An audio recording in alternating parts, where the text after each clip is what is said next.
community still prostitutes. Often survivors' attitude toward their community became negative and judgmental because of the way survivors were perceived. Let me show you the voice of, let me bring the voice of the survivors here so that you would understand. Although some of the survivors stated here, as I was doing this focus group discussions, my life was transformed, yet the people in the community belittled, disdained me. Due to this reason, I was psychologically stressed. I need friends who will accompany with me and with whom I am able to share joy with one another. If I do not have support from my parents, there is a chance that I will be beaten and destroyed by the outsiders. I do not have protection or courage that my family will look after me. People who are out of wish to save face, make promise to assist and solve issues, eventually do not fulfill the promises. Here, the law enforcement is not ready to believe me and take my complaint against the perpetrators who abused me physically. In fact, the law enforcement would put me in prison for doing this thing even at a young age. There was nobody to understand my circumstances. The people in my community looked at me as a prostitute. Even my family, even with my family members or friends who visited my rental house. This is the these are the right voice of the survivors of sex trafficking. The next one that I would like to share with you, the immediate and lingering needs of the survivors after their rescue and reintegration to their families and their societies. The immediate needs and lingering needs faced by survivors following their rescue and return represent a host of interrelated factors that fall across the various levels of ecological system framework. You see this one side, there are immediate needs, there are other side, this lingering needs. At the individual level, concrete needs such as food, clothes, shelter, and medical care are crucial for survivors of trafficking. They did not want to ask for big things. Rather, they wanted to express their need for essential support for their survival and the well-being of their children. Moreover, the survivors expressed the housing is one among the lingering needs of reintegration from the sex trade. Due to economic constraints, survivors often struggle to pay rent. Therefore, they decide to have a permanent house in which to stay as a family. On the relational level, the survivors expressed that family support was chief among the immediate needs. The survivors who were rescued and returned to their families were looking for a strong relationship with their family members. Often, survivors who are integrated with their families look for acceptance and a sense of belonging, which encompasses love, care, affection, and encouragement. From the perspective of the survivors in the study, it is the responsibility of family to help them find happiness and health by providing assurance, love, care, support, and a sense of belonging. Assurance from family can play a vital role in the gradual healing that takes place for survivors. They often perceive that support and assurance from family will enable them to conquer challenges. Beyond assurance from family, the participants express the need for companions who will walk alongside the survivors, ensuring their safety and guidance. Even the survivors express the need for God as an immediate need, identifying him as one who offers comfort to their troubled lives. Further, the survivors express the need for favor from God as one among their lingering needs. Spirituality here plays a crucial role in the lives of survivors. There is an undoubted belief that God will bring solutions and show favor toward the survivors. On the community level, the survivors described the need for education as an immediate need of reintegration from the sex trade. They stated that education gives them the opportunity not only to learn multiple languages like Hindi, which is the national language of India, and English, but also enables them to grow as an individual and paves the way to obtain a good job. According to the survivors, education is the foundation for gaining employment. The survivors mentioned also the need for a broker as an immediate need after exit and reintegration from sex trade. The young woman said that for a survivor to thrive to her fullest potential, she needs support from people who are interested in her well-being. That is someone who will take the responsibility to get aid from community leaders and government officials. Often, the survivors in this study express the need for finance, not only to meet their basic needs, but to provide for their family members as well. It is important to notice the perception of survivors related to the needs for financial resources. Although they were rescued as children, may now have responsibility for their own families. The young women in this present study identified that accessing employment and participating in social activities as a ways to earn identity and a good reputation in the community. Finally, the survivors articulated the need for community support and advocacy as a lingering need after reintegration from sex trade. Participants stated that they want to be loved and cared for, which might take the form of advocacy from the members of the community. Often, the voice of survivors is ignored by the public. Therefore, they need people who will speak on their behalf to help them receive aid, especially looking for employment sources and benefits such as grocery supplies and financial resources from the local government. In addition, that the survivors explained the need for employment as a lingering need after reintegration from the trade. Employment is a key factor for the well-being of survivors. Through employment, survivors can earn income and meet their daily needs. And the next one I would like to talk about, of course, there is a voice of survivors again. They stated that I need the support for my family, love, care, affection, and encouragement. I need my family to be with me. If I need anything, I have a family to address the need. If anyone causes problem, I have a family who will stand behind me. And I will be going with another of slide. This is the last one, that the survivors survivorship and holistic wellness. How do they define it? They said that on the individual level, the survivors expressed a positivity towards self in 4 ways: happiness, persistence, self-esteem, and courage. In this discussion, survivors compared their experience in the past and present. During the phase of trafficking, they experienced humiliation, were treated as objects, and were not given value. Now they experience positive towards self. I found out that the survivors had developed a spirit of resilience and courage. Moreover, they asserted that they, as survivors, were determined to walk on a good path and have a courage in facing challenges. This exemplifies their positivity towards self after their return and reintegration with their family members. On the relational level, the survivors expressed the importance of a sense of belonging in family. Many survivors sex trafficking enjoyed positive family relations with all or at least some of their family members. For them, the family was a key source of support in reintegration. At the community level, the participants described survivorship as a sense of inclusion in the activities of community. In the focus group discussion, there was a survivor called, but I changed here the names. I used pseudonym name. Swapna mentioned that in the beginning, her reintegration with the community was painful. She was seen as a prostitute, social outcast, and excluded from the activities of the community. Other survivors had similar experiences, such as not being invited to community activities or other ceremonies. They were perceived as untouchables in the communities. Some of the survivors faced a hard time coping with social exclusion, rejection, because they actually had HIV/AIDS. However, ultimately, these survivors said that they had attained a sense of belonging in the community. They give credit to the efforts of NGOs for their ability to participate and engage in community activities.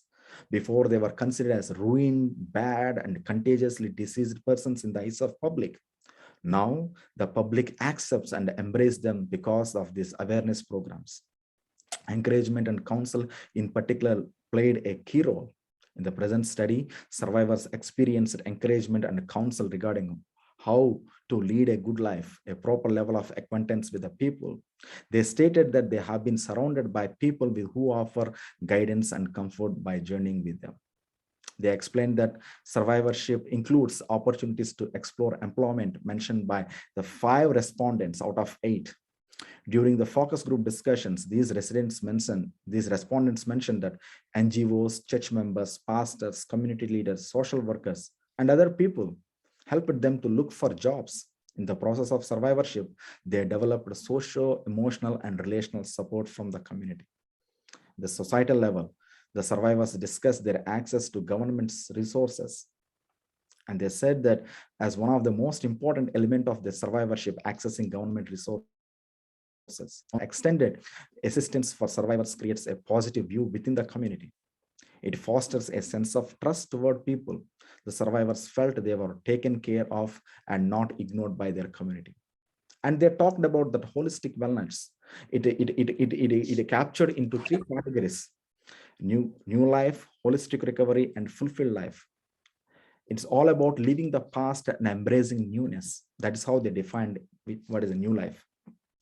On the individual level, the survivors indicated that physical and psychological recovery as a part of holistic wellness. Developing this wellness occurred through receiving tangible support like basic needs and positivity self toward oneself. In addition, survivors mentioned resistance of trafficking thoughts as an indicator for holistic wellness. So that is how that you see that they, in a relation level, they recovered. In the social recovery, spiritual recovery, in a community level, they gained positive identity and they had employment, and they will have people that who could really come along with them and offer assistance to them. And I do have their voice even. Then I will be finishing within few slides. Since I existed from the sex trade, I'm feeling and experience a mental serenity and happiness without any disturbances. I was able to mingle with members of the community. As a result, I was invited to participate, engage in social activities in my community. And they do also have that, what do survivors think others? They said that families need to know, that the parents need to know how to provide education facilities when children express their desire for higher studies. And what does the professional need to know? Professionals such as private and public stakeholders in different departments need to know ways to explore the possibilities to create employment for survivors, or they should create self-generating income sources for survivors by providing sewing machines and handicraft works. And the last, what does the community need to know? Children who are trafficked in the sex trade should not be placed in prisons. They should be treated with dignity. In addition to this, the police department must know how to treat survivors by ensuring dignity and respect. So these are my presentation. This is my presentation. Thank you, Dr. Dick. And if you have any questions, please you may go ahead, and I will try my level best to clarify your doubts. Thank you very much, Dr. Himaya, for a very informative presentation. Just to tell everybody, this is very important. This is a very important topic because according to the United Nations Children's Fund, the Philippines is the epicenter of online child exploitation. Can you imagine that? The Philippines is the epicenter, according to the United Nations, of online sexual exploitation of children. And during the pandemic, in May 2020, there was a 265% increase of online sexual exploitation of children in the Philippines. This is the sad reality that we face in the country. And so we are privileged to listen to Dr. Batula's research from India. Now, I would like to open the floor for questions and discussions. Thank you, Dr. Nehemiah. If you have a question, go ahead and ask. Dr. Carissa, please go ahead.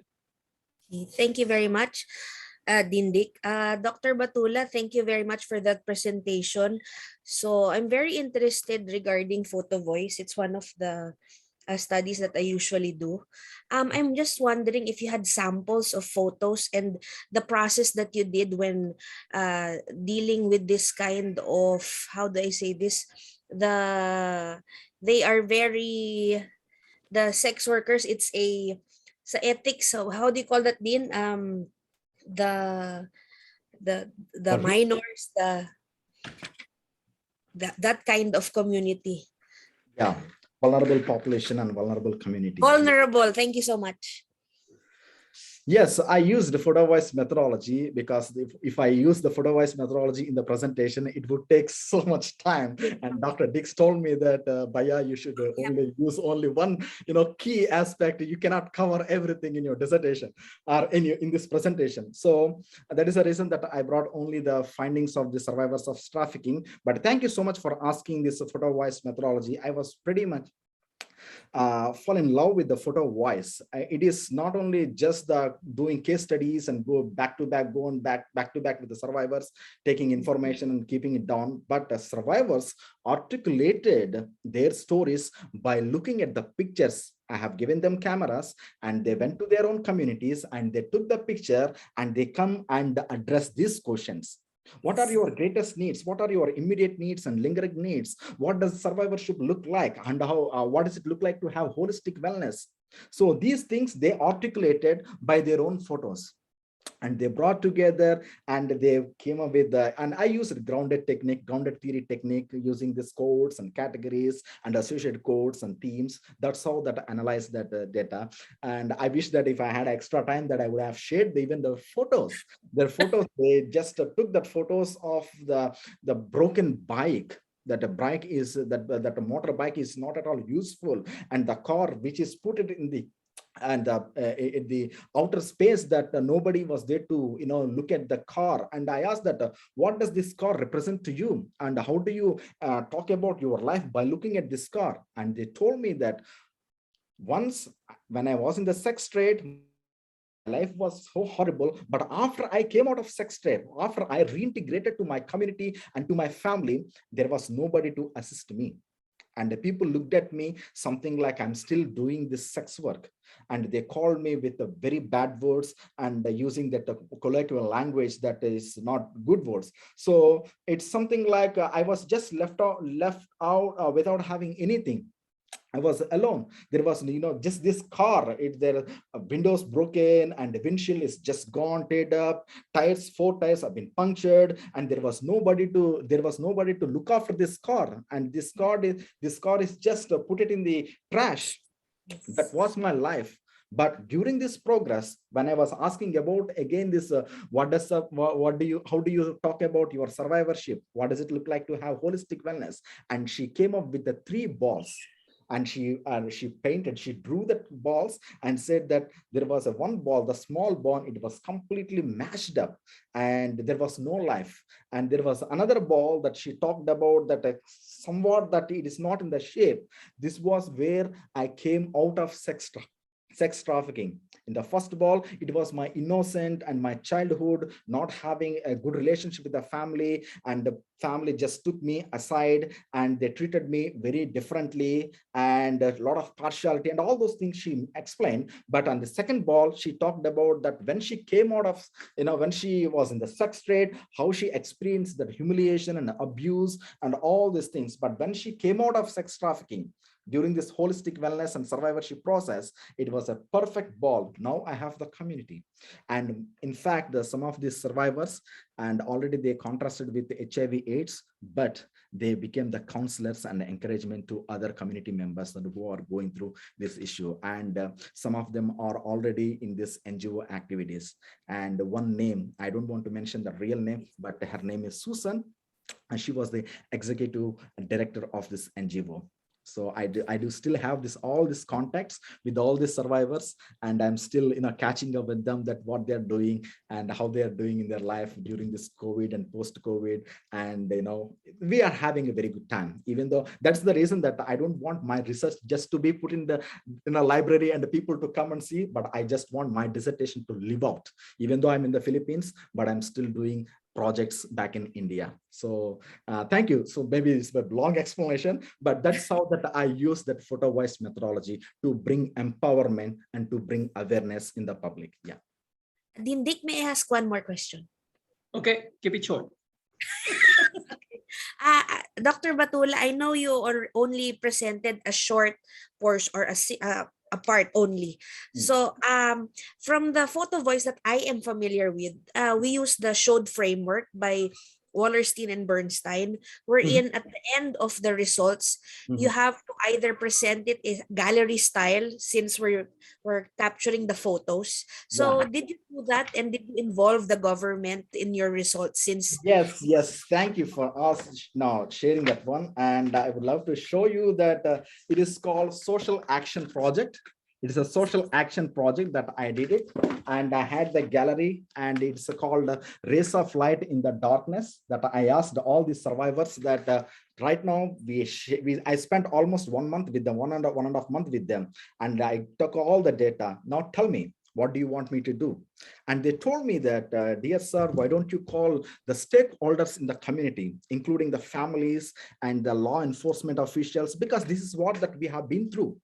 when we were in this process, we were not having any identity. They belittled me, they scorned me. Therefore, we want you to share our stories with us so that they know how to treat us with a giving dignity and respect, and also not only just giving dignity and looking at us like as their own daughters and sisters. So that's how they shared, and I took all the photos and I put in the art gallery, and to my surprise that 175 members came to that event, and I maintained that notebook. Whoever came and they signed it, and pretty much they were all thoroughly enjoyed and blessed, and also they really complimented the survivors. So thank you for sharing your life stories through the photos, because you are such a brave sisters, that you came and shared. Nobody would like to share in these kind of stories, but you chose to. That shows that your positivity and your resilient spirit, and the way that you wanted to fight this issue. So that's how that I did this photo gallery. Yeah, thank you so much for asking that. Yeah, Thank you, Dr. Batula, and congratulations for your contribution to the community. thank you. Thank you. All right. Anybody else who would like to ask a question? We have about 4 minutes for another question. Anybody wants to raise something?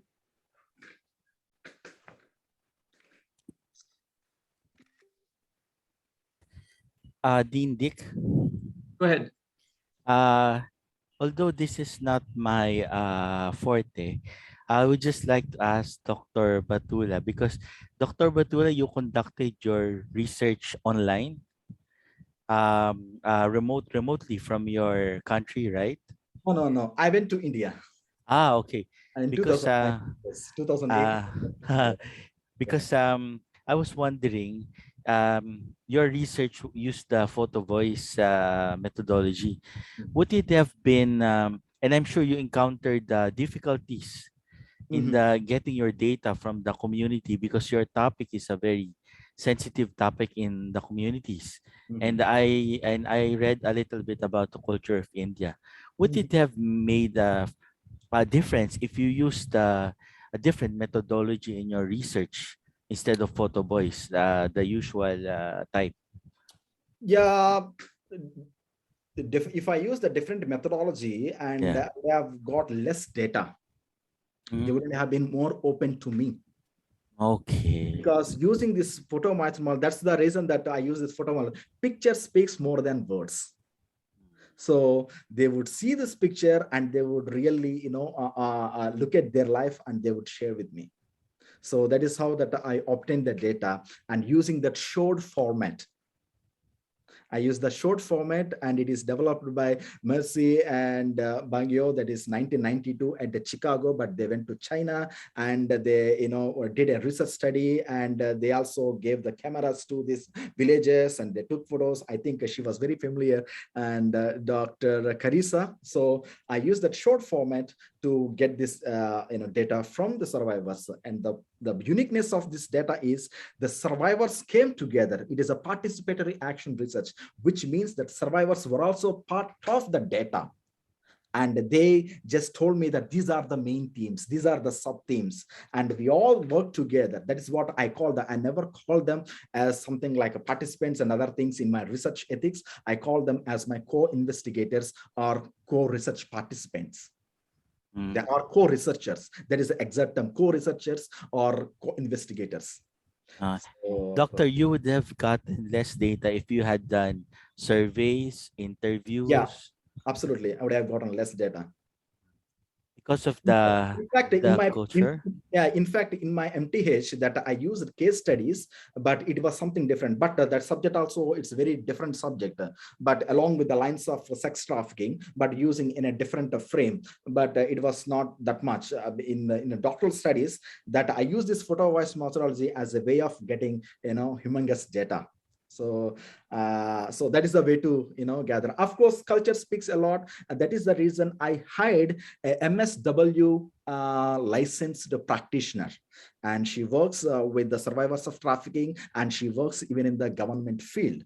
So I asked, she is Ate, I call her big sister, and I asked her, sister, this is what the I'm doing, would you please help me? And she voluntarily helped me and said that, okay, because since this is a sensitive topic, India is, since you know, some Indian culture that females that do not want to share these stories with the male members, and even me, that I'm a young man, that it's pretty difficult. That is the reason that I hired MSW practitioner that who could come and be with me to get the data.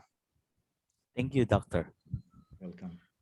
Thank you, Dr. Nehemiah. And the questions, we have come to a point in time in which we need to move on. But thank you for your presentation. Our next presentation will be introduced by Dr. Cindy Villarman. But just a trivia before she comes. Did you know that during the pandemic, there was a significant increase in teenage pregnancy? This is a segue because our speaker today will be, next speaker will be dealing with solo parenting. Dr. Cindy, please introduce speaker.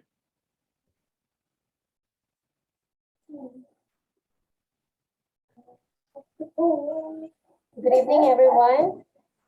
Thank you for our first presenter. And at this moment, it is indeed my pleasure to introduce our second research presenter. She is a graduate of Bachelor of Science in Commerce, major in accounting, and a master's degree in business administration holder, and is currently in the final phase of her doctoral degree, Doctor of Philosophy in Business Administration at Wesleyan University, Philippines. She has been in the government service for 3 decades and has availed herself of an early retirement as a postmaster 2 or cluster head for Aurora Province and Nueva Ecija, South District, Philippine Postal Corporation. Currently, she is a faculty member in the College of Business and Accountancy and School of Leadership and Advanced Studies at Wesleyan University, Philippines. She is also the CBA Extension Program Coordinator and Project Leader of Land Bank Countryside Development Foundation Incorporated, in partnership with Wesleyan University, Philippines for the Financial Literacy Program in Alfonso Castañeda, Nueva Vizcaya. She is a board member of the Women's Commission in the Philippine Council of Evangelical Churches and headed the Solo Parents Group for over a decade, and just recently, in 2020, accepted to chair the Senior Citizen Support Group. She is a proud mother to 3 adult, responsible children, and a happy grandmother to 5 cute grandchildren, a caring daughter to her 88-year-old widowed mother, definitely a victorious single mom. Ladies and gentlemen, let us all welcome Professor Luz Biminda R. Bondo.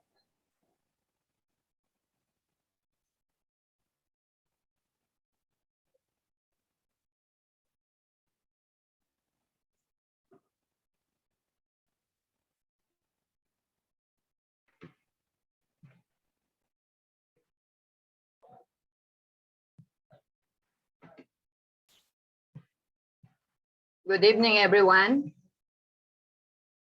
Can you hear me? Good evening. Okay, thank you. Good evening. And tonight, let me share with you the abstract of my study, which is entitled Profile, Status, and Prospects of Solo Parents Entrepreneur in Nueva Ecija.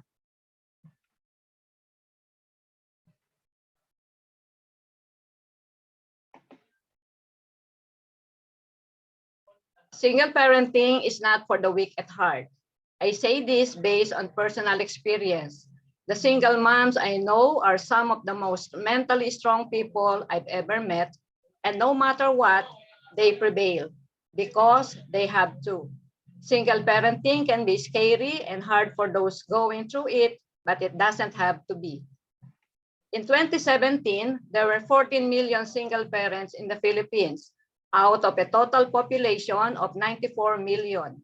According to the Department of Social Welfare and Development, 1.8 million or 11.9% of the country's 15.1 million families have a single parent. In the coming years, the number of single parents will continue to rise. This is likely the case in other regions of the world for single parents. Republic Act number 8972, otherwise known as the Solo Parents Welfare Act of 2000, is a Philippine law that benefits single parents. RA 8972 classified solo parent based on marital status and the number of assaulted women. There are a variety of challenges that single parents face. Their plight includes being unable to perform household tasks, playing multiple roles as a mother and father to a child, loneliness when working away from the child, and earning double to supplement the child's requirements. Financial worries are the primary source of anxiety for single parents. If a solo parent's challenges are not properly managed, they will impact the child's development. According to Republic Act 8972, single parents in the Philippines whose income falls below the poverty threshold set by the National Economic Development Authority are eligible for assistance as long as they had been assessed by the Department of Social Welfare and Development, the primary agency in charge of enforcing the said Republic Act. A regular income is required for the single parent to fulfill the responsibilities of being a parent. Providing job chances in and of itself is not a kind of long-term support. Eligibility for government assistance must be based on the interest and desire of single parents to participate in livelihood initiatives to ensure long-term viability. Solo parents should be profiled to see what they are most suited for and what their demands are. Numerous research had been undertaken on solo parenting. However, the focus is on the psychological influence on the kid and the social propensity and worry that a single parent faces due to raising a child alone. The study's relevance in assessing solo parents' profile and status, particularly in livelihood development, will act as a wake-up call to support them to be an entrepreneur. Experts argue on whether part of the family structure is most important, with the debate concentrating on whether a complete family or the love and affection of the children's parents is more vital. Some argue that a family with a single parent isn't really a family at all. In American society, where living standards are very high, single moms and single dads are more likely to be poor, not just because they don't have help in the house, but also because they didn't start off with much money. Recent public policy arguments have focused on whether the government should assist single-parent families, which some believe will reduce poverty and improve their condition, or focus on broader issues like job protection.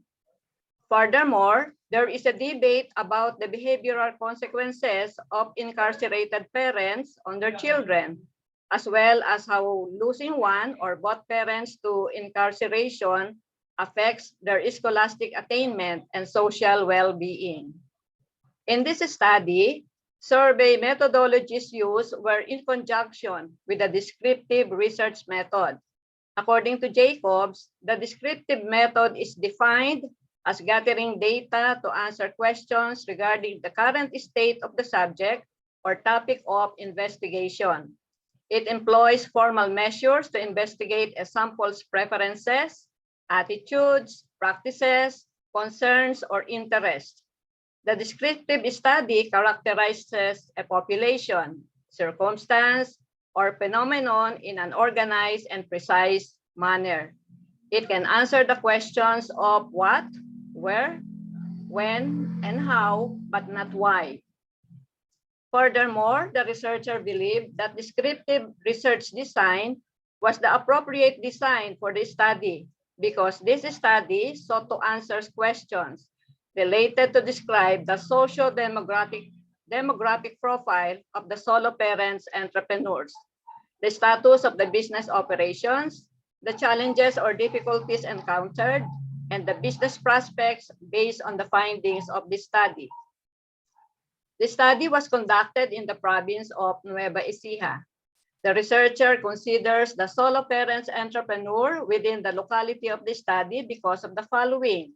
Number one, proximity of the researcher to gather data from the target respondents. And number two, access to secondary data which are necessary for the conduct of the study. The study's participants were 70 solo parents entrepreneurs who continued operating despite the COVID-19 pandemic. The purposive sampling technique, also called judgment sampling, is the deliberate choice of a participant due to the qualities of the participants possesses. It is a non-random technique that does not need underlying theories or a set number of participants. Simply put, the researcher decides that what needs to be known and sets out to find people who can and are willing to provide the information under knowledge or experience.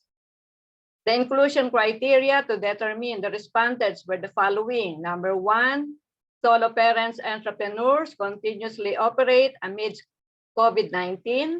Number two, at least 1 year above a number of years in operation. Number three, registered business. And number four, willing to participate in this study.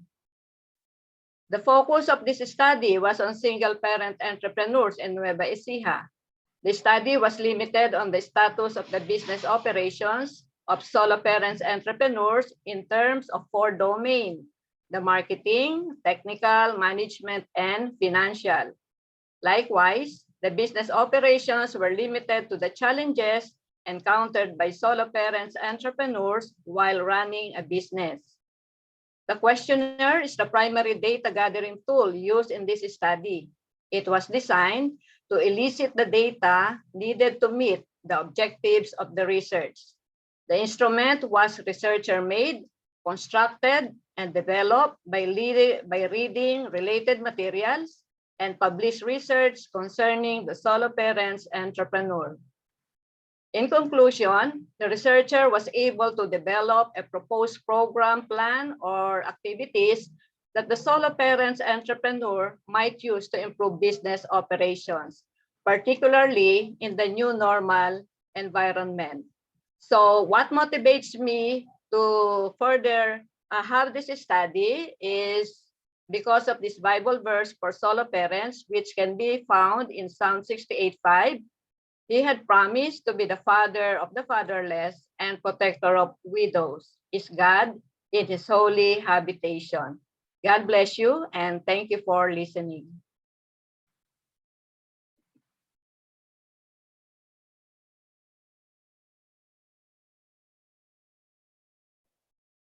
Thank you, ma'am. Okay, so we are now open for question.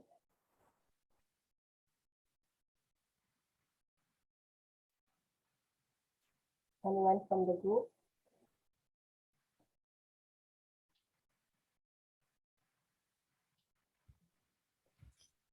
Dean Cindy, Ma'am Luz, absorb lang ako sandali. Then I will post my question. Inaano ko pa lang yung na-analyze ko pa lang. Thank you, Dinjo. Maybe Albert, can you name one challenge that solo parent entrepreneurs experience, especially during the pandemic? And what's their method of resilience? How do they overcome it? Just one challenge, or the primary challenge that they face. Okay, sir. Thank you, Dean Dick. Okay, the primary challenge for solo parents entrepreneurs is that they do not have the financial management or financial literacy regarding business. Most of my friends who are solo parents and those who have existing business even before the pandemic already have the capital.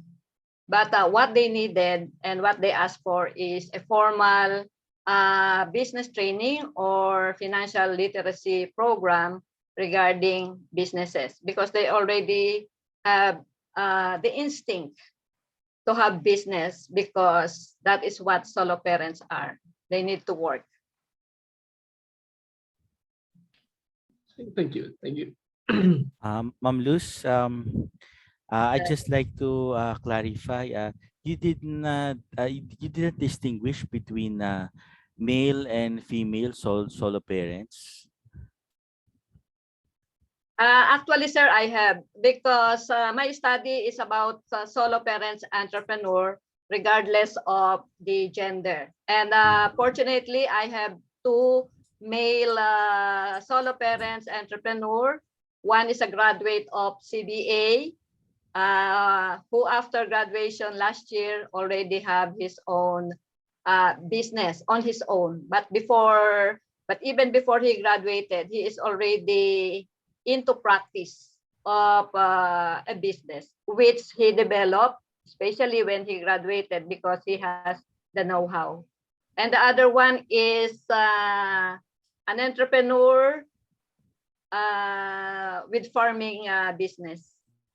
Okay, Ma'am Luz, my next question is actually related to that and two-pronged. Okay, the first question would be, from your data, do you see any difference between the prospects for male and female solo parents? And currently, regardless of gender, what would be the most prevalent prospects in business promising for solo parents? Those are my two questions. Okay, sir. For the first question, based on my study, it is a female who are really inclined to being an entrepreneur, especially businesses that don't need them to leave the house or to stay away from their children. So most of their businesses are those which have a flexible time for them to balance domestic work, taking care of children, as well as their businesses. So for the two female that I have, they need the help of a relative to take care of their children before they can have their business. What's the second one, sir? Is there a difference between does gender play a role in regarding the prospects for business or entrepreneurship? I mean, uh, is it different for men and women regarding the prospects that they pursue? So far, nonsense. No difference with the prospect of their business. But the problem is male solo parents are not that open to be exposed or to be interviewed. Knowing men, they want it because of pride, maybe, that they are solo parents. They do not want to be interviewed. So I only got two. So most of my ideas are from the female solo parents entrepreneur. Thank you, Ma'am Bundok. Thank you, sir. Ma'am Cindy, you are muted. Okay, thank you. Dr. Carissa, please go ahead. Professor Bondok, I just noticed because you were informing Dean Adriano regarding the number of your participants. May I ask how many participants in total you were able to survey? I have 70 solo parents entrepreneur in Nueva Ecija. Okay, 70. Okay po. 70. So buong Nueva Ecija po yun. That was all over Nueva Ecija, not just a specific city. No. Anywhere in Nueva Ecija, for as long as they wanted to be interviewed and if they will allow me to use their data. Were you able to get the database from maybe the local government regarding, since we have the solo parent ID, so they have data regarding the number of solo parents in each city? sad to say that I seek the help of the Provincial Social Welfare Development Office, but according to them, they have no database as to the number of solo parents with businesses. And besides, the ID doesn't mean that the solo parents have businesses. They Oh, just okay. Correct. Okay. Yes, they just most of those who secure the ID are for the support from the government and not necessarily for them to have their own business. So Okay, I seek to add with my data gathering, I seek the help of the churches in Nueva Ecija to help me find solo parents in their places who are entrepreneurs. And there are so many solo parents, but some are employed, which disqualified them to be the respondent. Thank you so much po. Thank you, Ma'am Clarice. Okay, so we have one last question from Dr. Luis Cerruto.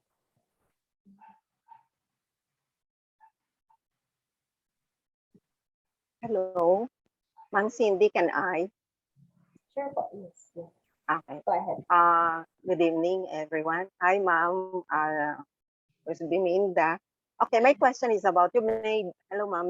You made mention about RA 8972. Okay, now, aside from this, is there any other benefits that the government would like to help on these solo parents? And then my another query is, you made mention about you gather data. How did you actually distribute that data? Okay, ma'am. Thank you, Yes, ma'am. yes.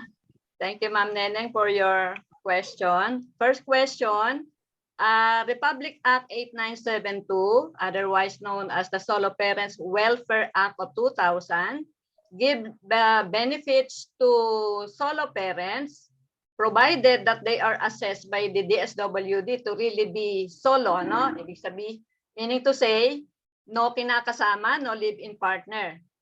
The solo with the custody of their children.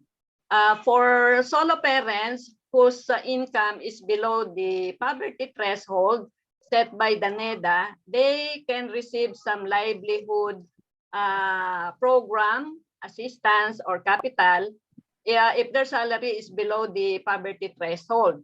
But for those who are capable of raising their children, they are also entitled with that Republic Act.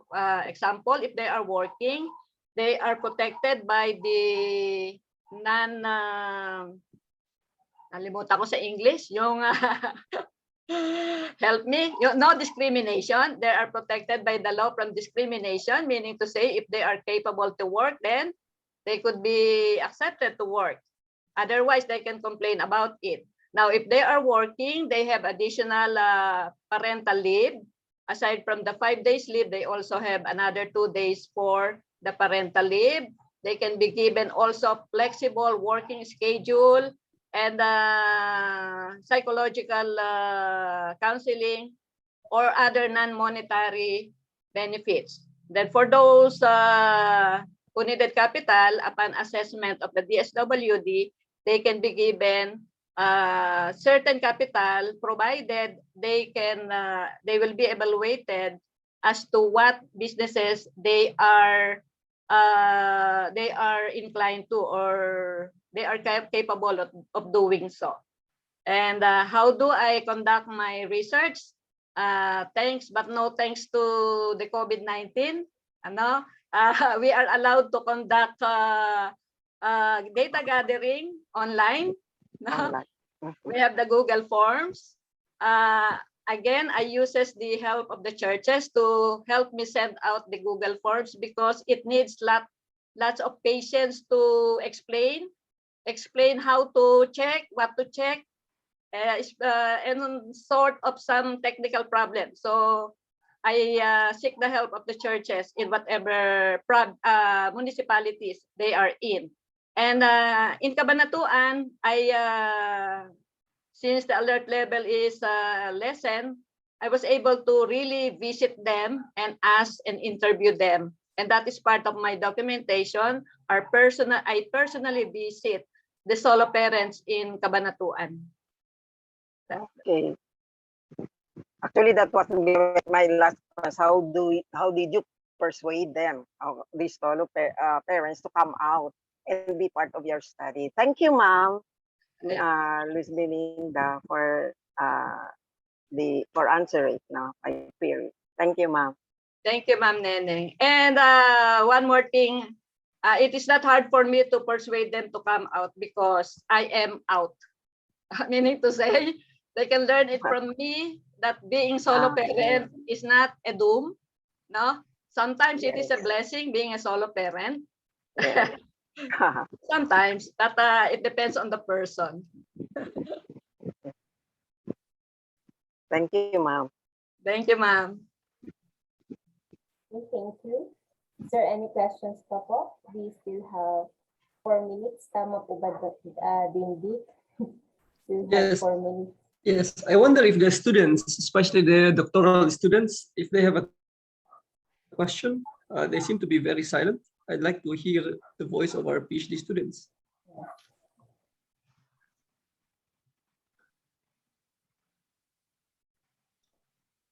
The students love me. That is so unfair. That is so unfair. Students, PhD students, do not love her. This is the time. Okay, there's a hand raised. Champagne, that's James, right? I forgot to change my name, sir. Sorry. Good evening, ma'am. My name is James from PhDBA as well. I'm a student of Sir Dick for this semester. So my question is about the data saturation, ma'am, because I learned you do not have to interview for a certain number of respondents as long as you already have the data saturation. You no longer need to interview more than 20 or 30. I was wondering if the 70 respondents, was that really needed for your saturation? Okay, thank you, Sir Champagne. That's James, ma'am. I'm sorry, I forgot to change the name. Well, Sir James, Yes, ma'am. prior to my actual data gathering, I was tasked by my statistician to conduct a trial data gathering for around 15 solo parents, regardless of where they are.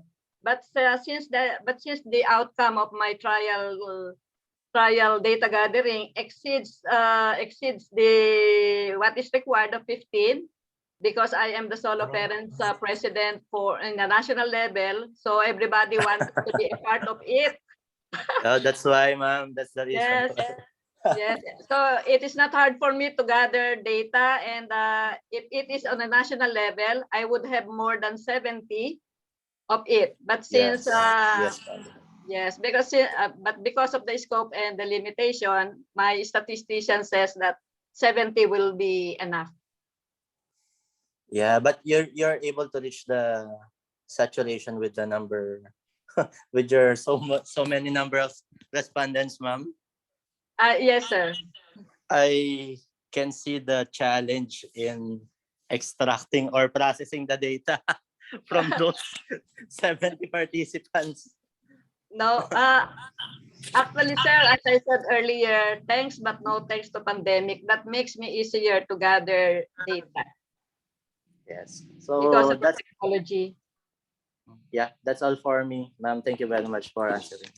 Thank you, sir, also. Okay, thank you. We still have 1 minute. Anyone from the group na gusto pang humabol?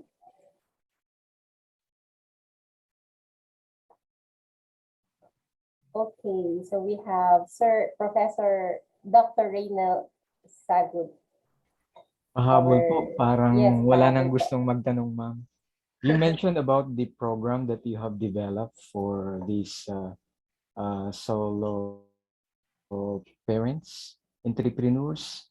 So can you give us an overview, ma'am? I think there are people here who are interested. Okay, sir. Thank you for that question. So programs differ from the type of solo parents depending on the comments that they have made. For those who lack capital, because most of the young solo parents entrepreneur lack capital because they are still at the stage of raising up their children, the DSWD can help them with the livelihood program, depending on the existing business that they are already in. But for those who are stable solo parents, whose children are already adult, what they need now is how to manage their finances, how to separate the business money from the personal money. So it's more on the financial literacy program. So two parts. One is those who needed the capital and assistance from the government, and the other one is just financial literacy program or support from the expertise like the CDA, which we are also doing now in Alfonso Castañeda, although not on solo parents. How about a program where they can find a partner, where you're able to That is a matchmaking program that will disqualify us as a solo parents as the law says in RA 8972. Okay, thank you, ma'am. Thank you po. Thank you for all the questions.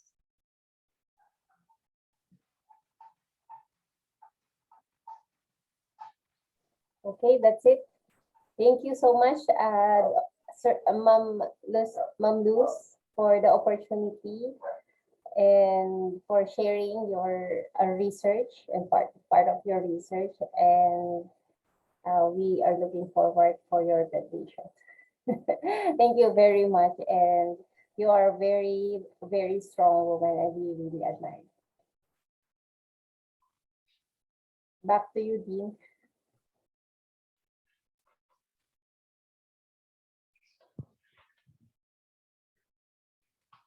Okay. Good evening, everyone. So it's an honor and great opportunity for me to award the Certificate of Appreciation to our two guest lecturers this evening. And let me read to you the content of the certificates.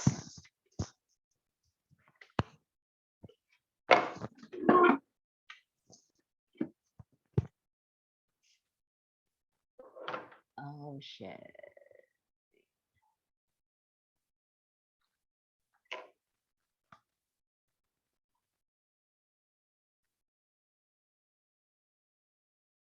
Sorry for the technical problem. So the first certificates will be awarded to Dr. Batula, and it reads this way: Wesleyan University Philippines School of Leadership and Advanced Studies presents this certificate of appreciation to Dr. Nehemiah Batula in grateful recognition of his invaluable service as speaker on the topic Photo Voice Empowerment of Young Women Rescued from Child Sex Trafficking during the Doctoral Colloquium organized by the School of Leadership and Advanced Studies, given this 24th day of February 2022 at Cabanatuan City, Nueva Ecija, Philippines, signed by Dick O. Eugenio, PhD Dean. So let us give this award to Dr.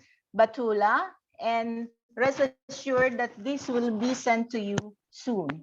And then the next certificate of appreciation will be awarded to Professor Bundok, And it says that Wesleyan University Philippines School of Leadership and Advanced Studies presents this certificate of appreciation to Professor Luz Biminda Bundok in grateful recognition of her invaluable service as a speaker on the topic Profile, Status, and Prospects of Solo Parent Entrepreneurs in Nueva Ecija during the Doctoral Colloquium organized by the School of Leadership and Advanced Studies, given this 24th day of February 2022 at Cabanatuan City, Nueva Ecija, Philippines, signed by Dr. D.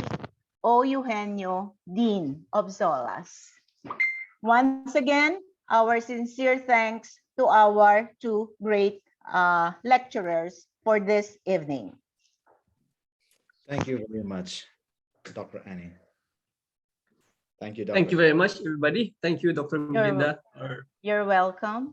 Now, it has been a fruitful discussion about solo parents and victims of sexual exploitation. And I'm certain that our two presenters, Professor Bundok and Dr. Batula, have discussed and explained very well to us the results of their researches regarding the suffering of the young women victims of sex trafficking and their empowerment to survive this problem from the support of family, their communities, and government, and the holistic wellness, as well as the hardships, rigor, and perseverance of solo parents to raise their children and their hard work as entrepreneurs.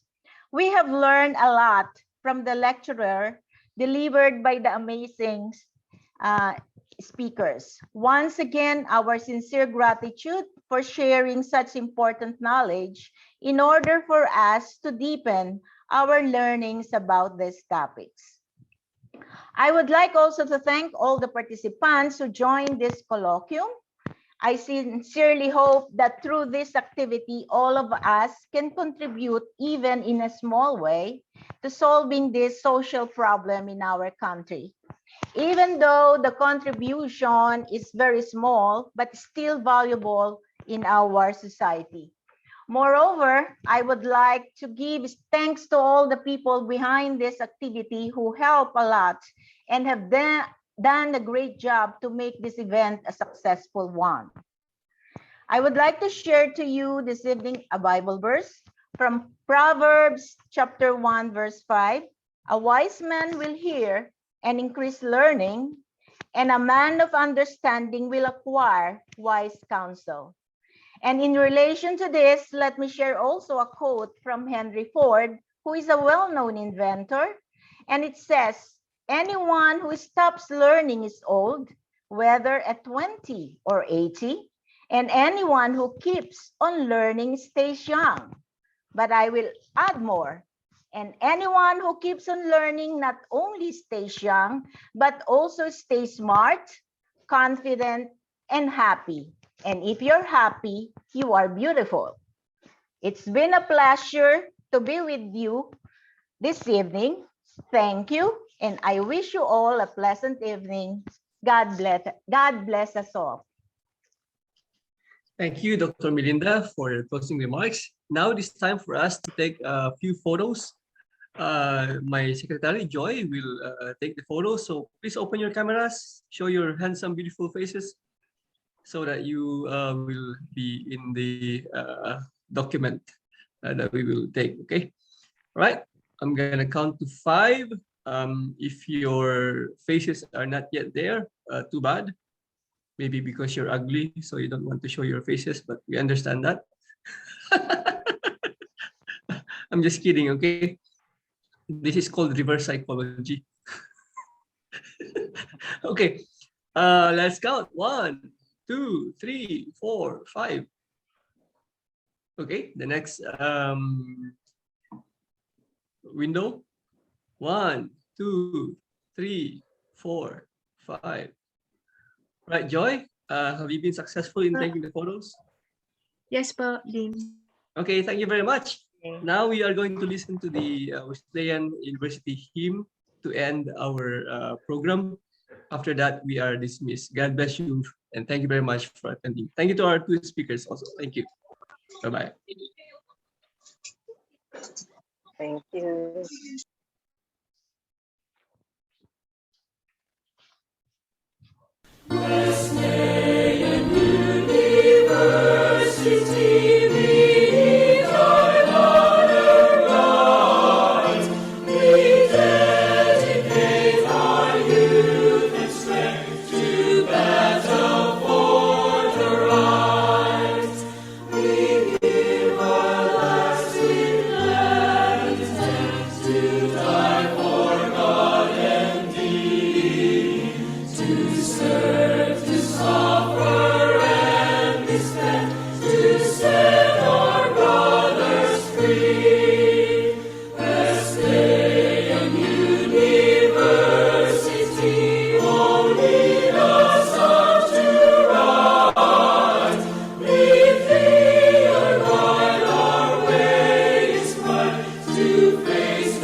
Thank you very much, everybody, and have a good night. Our next doctoral colloquium will be in April, and announcements will be given for that next time. God bless you. Have a good evening. Bye-bye. Good evening. Thank you. God bless too. Thank you. Bye-bye. Bye-bye. God bless. Bye-bye. Thank you and God bless everyone. God bless everybody. Bye-bye. Bye-bye. Bye. Oh, is that your girl? Yeah, yeah. Yeah. Thank you, You can, everybody. Huh? kayo po mag-end, Dindik. Sige, sige, sure. Okay. Thank you, everybody. Have a good night. Let's have our dinner. Okay. Thank you. Thank you. Bye-bye. Thank you. Thank you. Bye-bye.